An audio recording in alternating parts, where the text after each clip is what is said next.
Some stories begin with fireworks, with grand entrances, loud voices, or dramatic turns. But not this one.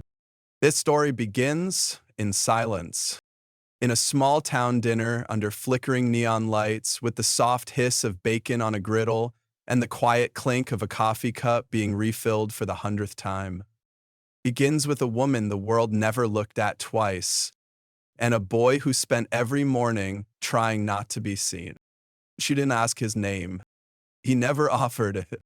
And yet, every morning she fed him. No headlines, no speeches. Just warm pancakes in a quiet seat by the window. What she didn't know, what no one could have known, was that those small, simple acts were holding up the last thread of a soldier's hope and would one day bring 4 black SUVs with government plates to a place no one ever noticed. Because sometimes the people who change lives don't wear uniforms. Sometimes they wear aprons. This is the story of Jenny Miller, a woman who thought no one saw her, until the day the world showed up at her door carrying a letter that would change everything. Let me take you back to where it all began. The sun had barely stirred behind the Kansas horizon when Jenny Miller's tied her faded blue apron around her waist. Every morning began like this, quiet, cold, and a little too predictable. She walked the same 3 blocks down cracked sidewalks from her modest 1-bedroom apartment above the old pharmacy. The windows of Rosie's diner glowed dimly in the dawn light, a kind of beacon in the sleepy town of Fairview. Inside, the scent of burnt coffee and griddle grease greeted her like an old, tired friend. At 29, Jenny's life moved to the rhythm of eggs cracking on hot steel and the soft chime of the front doorbell. Her smile never wavered, even if it was more habit than happiness. She was the kind of person people remembered for being polite, not for standing out. She made perfect coffee, always remembered names, and never complained when a regular left a meager tip. But beneath that practiced grace lived a quiet loneliness she had long stopped trying to name. She lived alone, not just in the apartment, but in her world.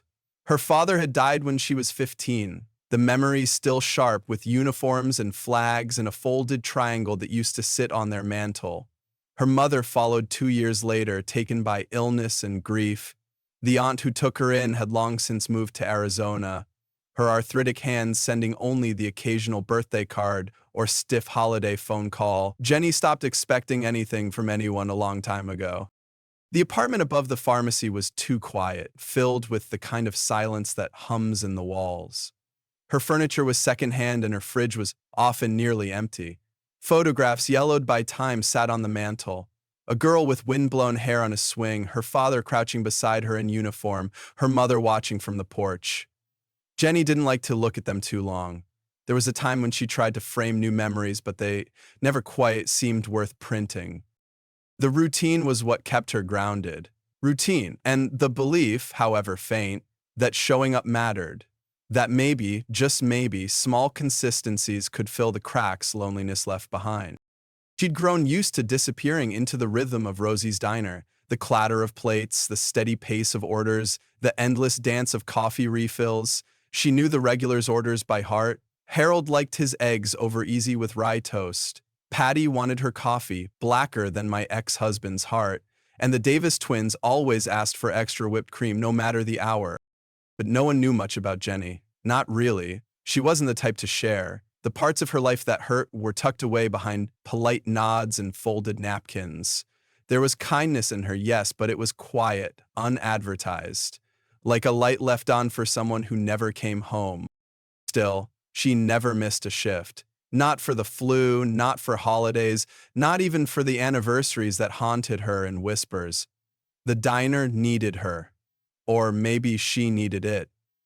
Either way, it was a place to go where someone might say good morning and mean it. And so, on an ordinary Tuesday in early October, Jenny followed the same path she always had. She unlocked the diner, flipped the sign to open, and wiped down the counter with a dish towel gone soft from years of use. Steam hissed from the coffee machine. Outside, the street slowly stirred awake. She had no idea that this morning, this quiet, unnoticed morning, would be the beginning of something she couldn't yet understand. She didn't know that before long, her simple, invisible kindness would ripple far beyond these cracked linoleum floors and chipped coffee cups. Because sometimes the biggest stories begin not with a bang, but with a whisper. And that whisper, she would soon discover, came in the shape of a boy, small, silent, and hungry. It was a Tuesday morning like any other, the kind that passed without ceremony. Jenny was wiping down the corner booth, the one farthest from the door, half shadowed by the tall window, when she noticed him. He was already seated when she looked up, so quiet she hadn't heard the bell chime. Small for his age, maybe 10, with a backpack far too large for his shoulders and a book open in front of him. Not a children's book, but something thicker, more serious, something you had to want to understand. His eyes flicked up for just a second, then back down to the page. But in that fleeting glance, Jenny noticed something, not fear exactly, but something close. Like the boy was braced for a world that never gave him much room to breathe. She approached, with her usual calm, not wanting to spook him. "Good morning, sweetheart, what can I get you?" she asked, voice light. He looked up again, hesitating. Then, almost too soft to hear, he said, "Just water?" Jenny nodded, coming right up. She returned with a tall glass of water and a paper straw. She placed it gently on the table, careful not to disturb the book he'd half closed with his fingers. "Here you go," she smiled. The boy gave a small, almost imperceptible nod. Then he went back to reading as if he hadn't spoken at all. The next day, he came again. Same booth, same time. Jenny noted the clock, 7:15. I mean precise. He ordered nothing again, only water. She didn't push, just brought the glass and left him in peace. On the third day and the fourth, the routine repeated. Always water, always alone. Always watching the room with those careful, guarded eyes.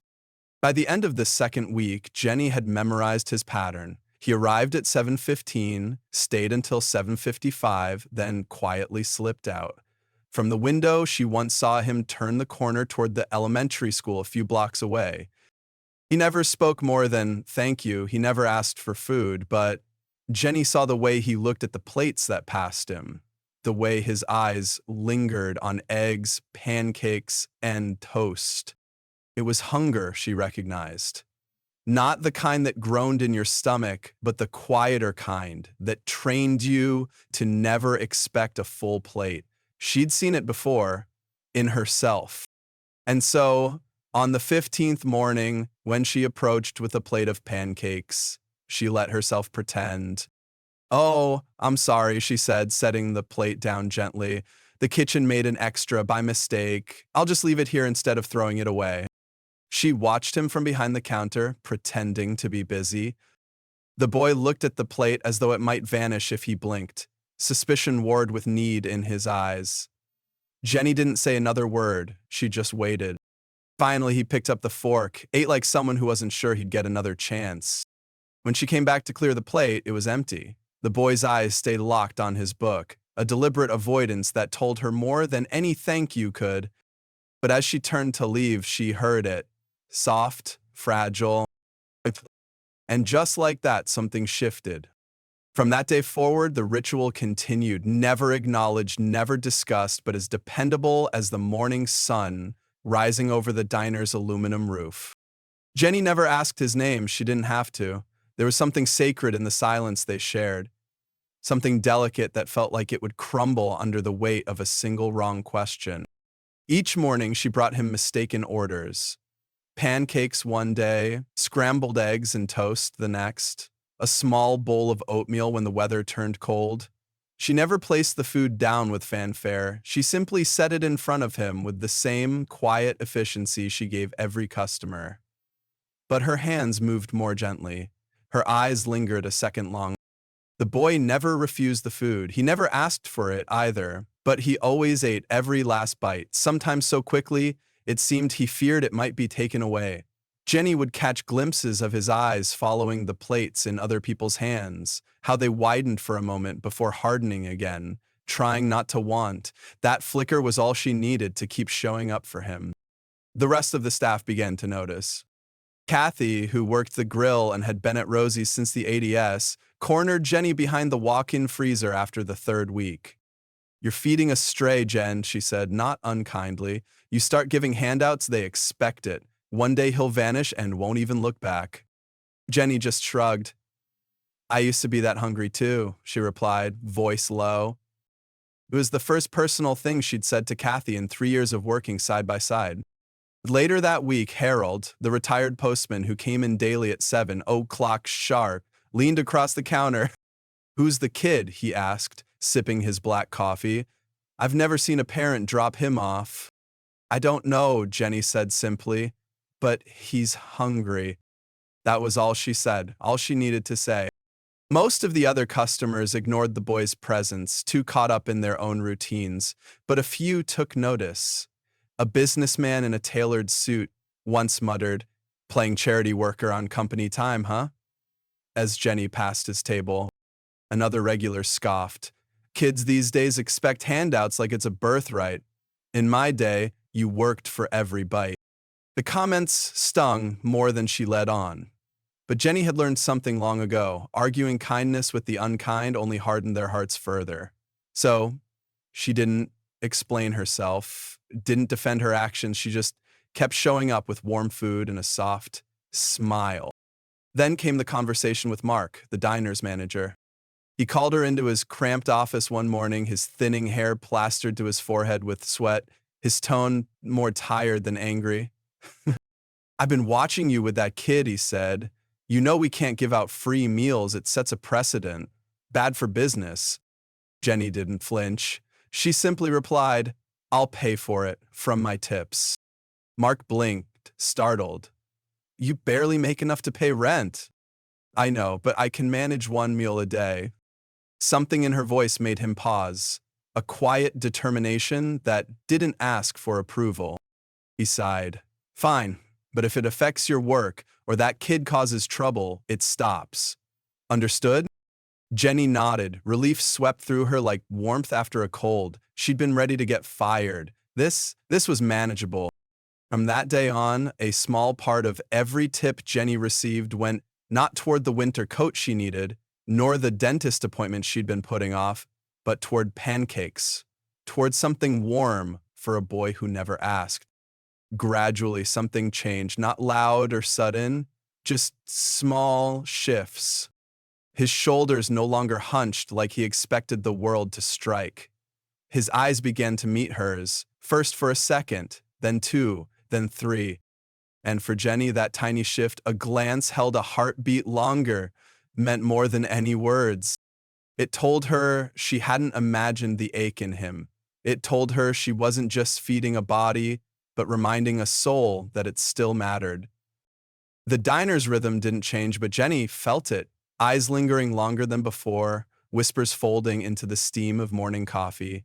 The quiet generosity she extended to the boy had begun to ripple outward, stirring the still waters of others' opinions. She never expected applause, but she hadn't expected the judgment either. One morning, as she cleared the businessman's table, he gestured with his coffee mug and said, "You know, people notice. Feeding strays doesn't fix them, just makes them dependent." His tone wasn't cruel exactly, but it carried that smug certainty Jenny had heard before from people who'd never been hungry a day in their lives. He didn't answer, just gave a polite nod and walked away. The boy was seated in his usual corner, tearing gently at his toast. She caught him looking up, not at the food, but at her. He'd heard. The moment passed quickly, but Jenny felt it settle in her chest. By the 5th week, the side comments became more frequent. Customers didn't name names, but their looks were loud. The boy remained invisible to them unless he became inconvenient. And yet, every morning, he returned. Still quiet, still carry that book, still taking the plate of food without question, as if asking might cost him everything.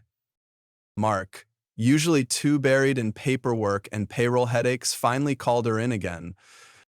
I've got customers complaining, he said, wiping his glasses with a napkin stained with marinara. Not just about the food, about optics. Optics, Jenny echoed. You're feeding this kid every day, on the clock. They think it's unprofessional, he leaned back, sighing. And we both know this place runs on razor-thin margins. I told you I'm paying for it, she said, trying not to let the frustration rise. Mark studied her.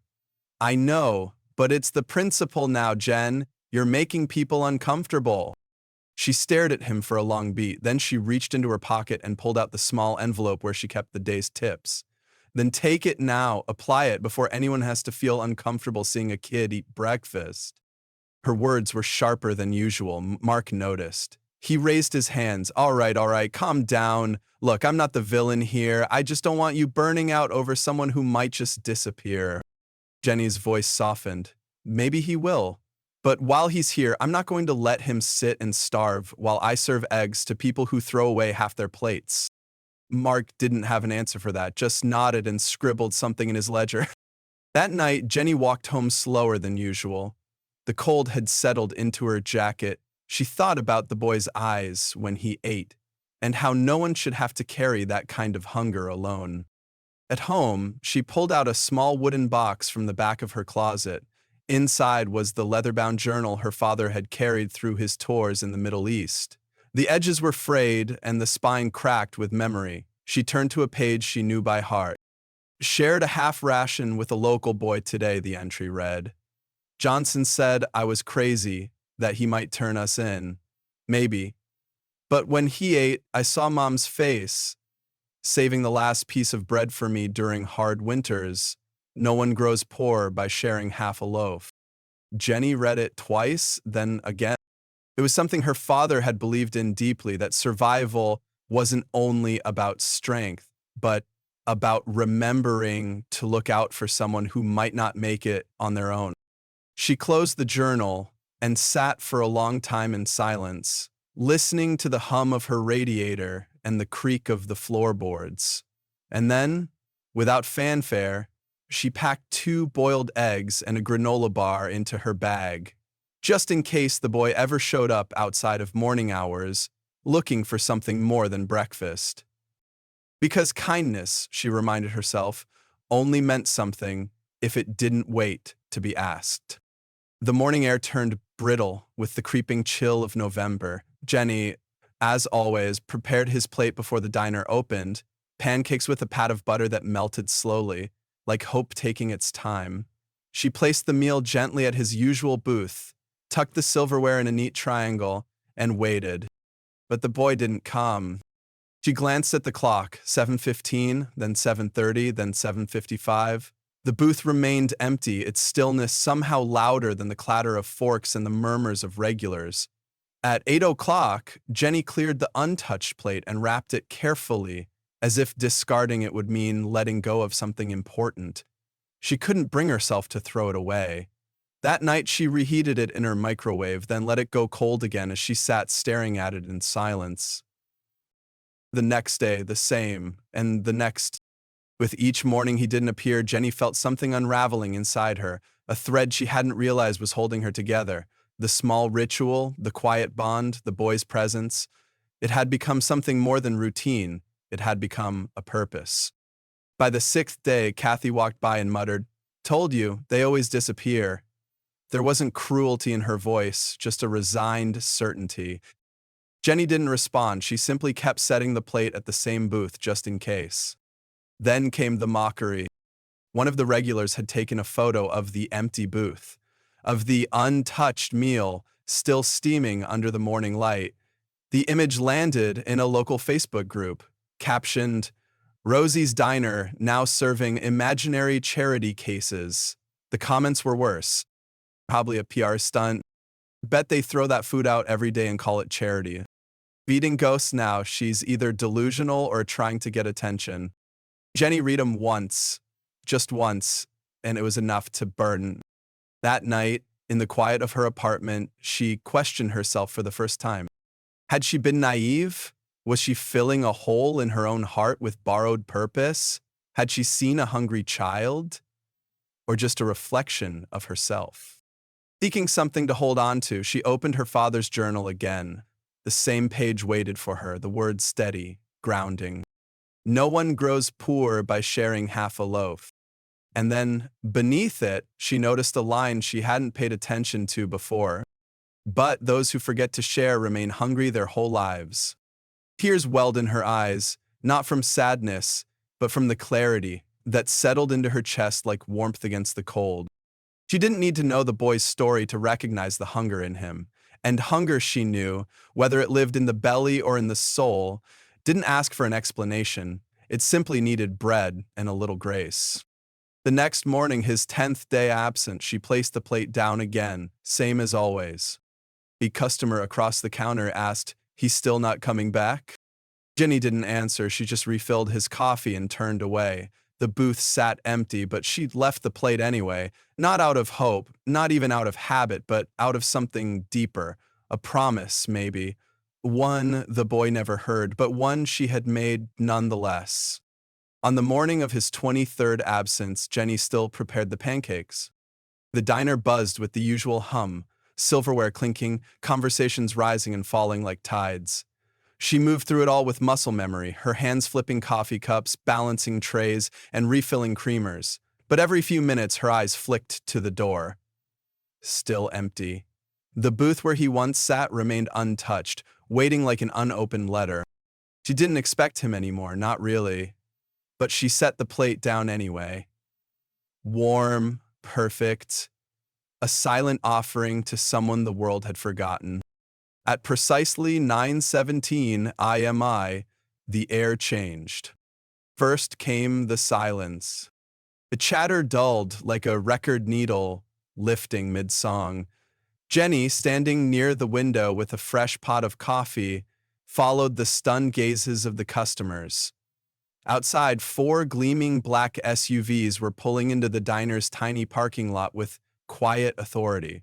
They moved with choreographed precision, forming a semicircle in front of the entrance.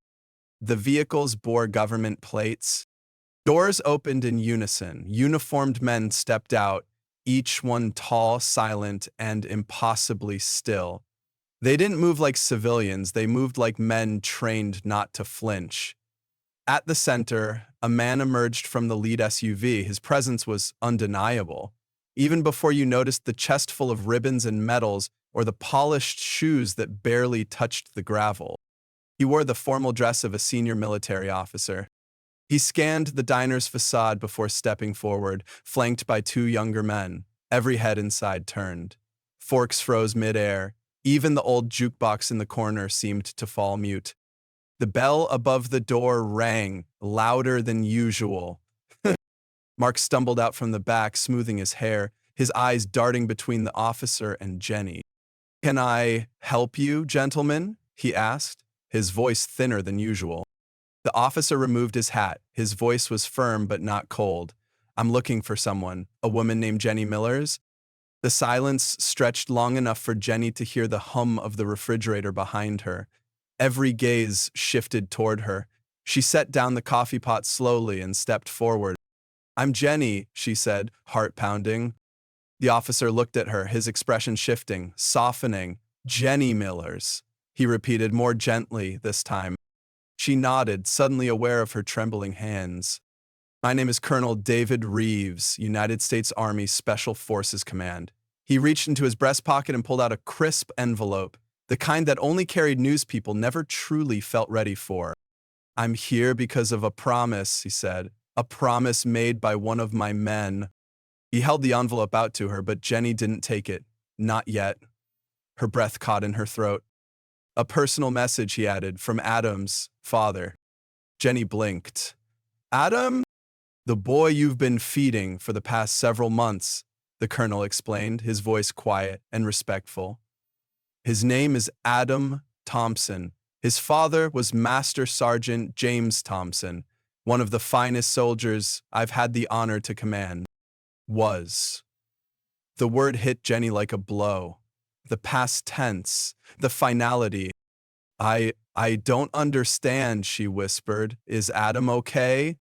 "He's safe," Reeves replied quickly. He's with his grandparents now in Colorado, but what Sergeant Thompson didn't know was that his wife left shortly after his deployment. Adam didn't tell anyone. He was afraid they'd take him away. So he survived on his own, stretching the emergency cash his father left behind, barely enough to get by. Jenny could barely breathe. The pieces fell into place. The way Adam never asked questions, never lingered too long, the weight in his eyes. They practiced caution. Sergeant Thompson was killed in Afghanistan 2 months ago, the colonel said. But before he died, he wrote a letter. In it, he asked, should the worst happen, to find the woman his son kept mentioning in his letters. He unfolded the worn piece of paper from the envelope. Jenny saw the faded ink, the uneven handwriting.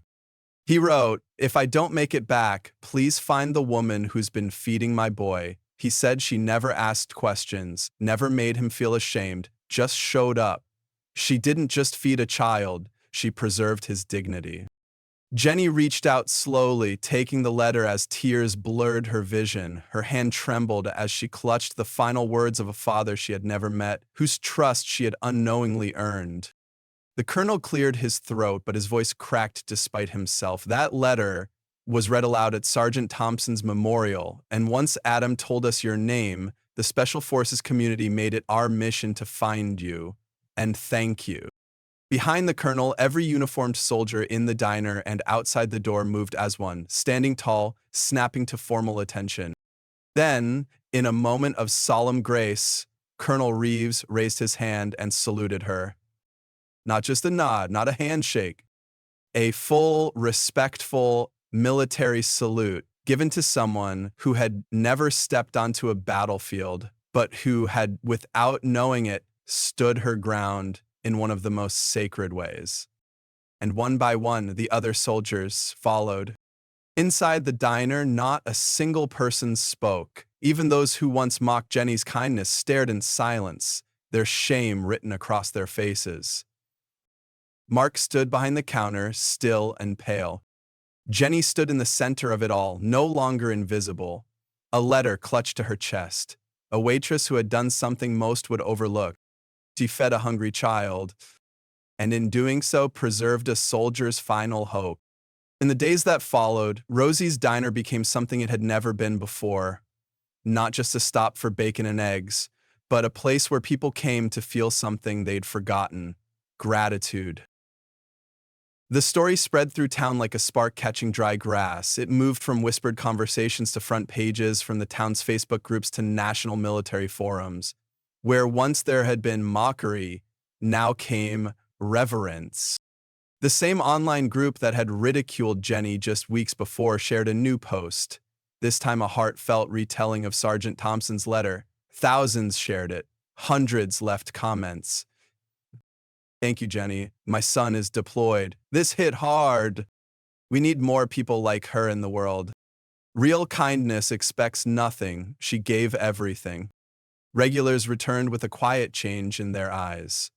They requested Jenny's section now, not because she moved fast or poured coffee just right, but because something in her had reminded them who they once were, or who they wanted to be. Some left folded bills under their mugs with notes scribbled on napkins. For the next kid who's hungry. In honor of Master Sergeant Thompson. Your pancakes saved more than a stomach. Mark, the same man who once warned her about giving away food, hung a small American flag beside Adam's old booth. Beneath it, he mounted a simple brass plaque that read, "Reserved for those who serve and those who wait." That booth was never empty again. Veterans, active duty service members passing through town, and families who looked like they'd been walking with too much weight on their shoulders quietly took turns sitting there. No one had to say a word. The staff knew. They served them gently, with respect, no judgment, the way Jenny had taught them, without even trying to teach. On the 7th day after the colonel's visit, a manila envelope arrived for Jenny. It was hand-dressed in uneven, deliberate handwriting. Inside was a letter, written on lined notebook paper, the kind used in elementary schools. The signature at the bottom made her breath hit. Dear Miss Jenny, I didn't know your name until the day the colonel came. But every morning for all those weeks, you looked at me like I wasn't broken, like I wasn't invisible. My dad always said heroes don't wear capes, they wear uniforms. But I think sometimes they wear aprons too. When Dad stopped writing, I thought the world had forgotten about us. But you didn't. You saw me every day, even when I couldn't explain why I was alone.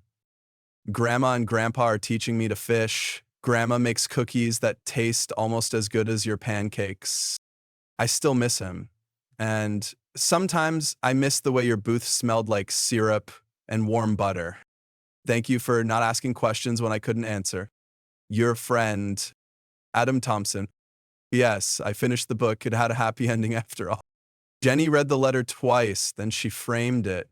Not prominently, not to be seen, just behind the counter, nestled beside the coffee filters and extra sugar packets, where she could glance at it when the mornings felt heavy.